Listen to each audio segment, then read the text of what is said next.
Hello everyone, সকলে কেমন আছো? আশা করি সকলে খুব ভালো আছো। তো চলে আসলাম দীঘার আবারও একটা ভ্লগ নিয়ে।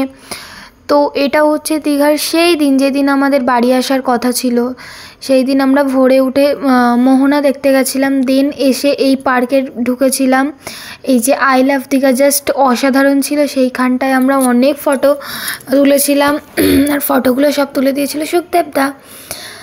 তারপর এই যে ওয়েদারটা জাস্ট ওয়াও ছিল।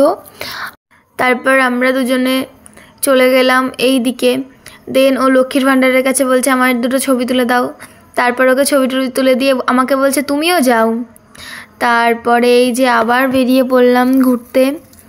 তারপর ঘোরা তো কমপ্লিটই হচ্ছে না আমাদের, কারণ সেদিনই তো বাড়ি আসার কথা ছিল। তাই বলছিল যত ঘোরার ইচ্ছে তত ঘুরে নাও। তারপরে এই যে পুচকু পুচকু জিনিসগুলো দেখছিলাম, বেশ ভালোই লাগছিলো, কিউটি কিউটি।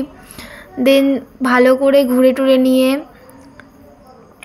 চলে গেলাম ওই পাশে। জিনিসগুলো বেশ ভালোই দেখতে লাগছিল। এই যে এরা আবার হাসছে, কি কিউট ছিল দেখতে।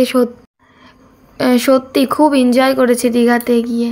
তারপরে এই যে কিছু বলছিল, দেন আমাকে বলছিল যে ওই দিকে চলো। তারপর আমরা সবাই মিলে ওই দিকেই গেলাম। আবার ঢেউ দিচ্ছিল তাদের গায়ে, তারা ভিজে যাচ্ছিল।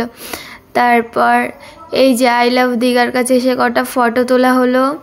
ফটো তুলে দিয়ে নিয়ে আমাকেও ফটো তুলে দিল সুখদেবদা। তারপর এ বলছিল যে সামনে একটা শঙ্খ ছিল, ঠিক আছে, বড় শঙ্খ, ওই শঙ্খটা আমাকে বাজানোর কথা বলছিল। তারপর আমিও চলে গেলাম পাগলের মতো নাচতে।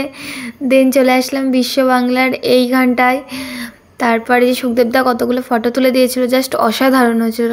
এরপরে আর কোনো ক্লিপ নেওয়া হয়নি, তার জন্য সরি। Bye bye.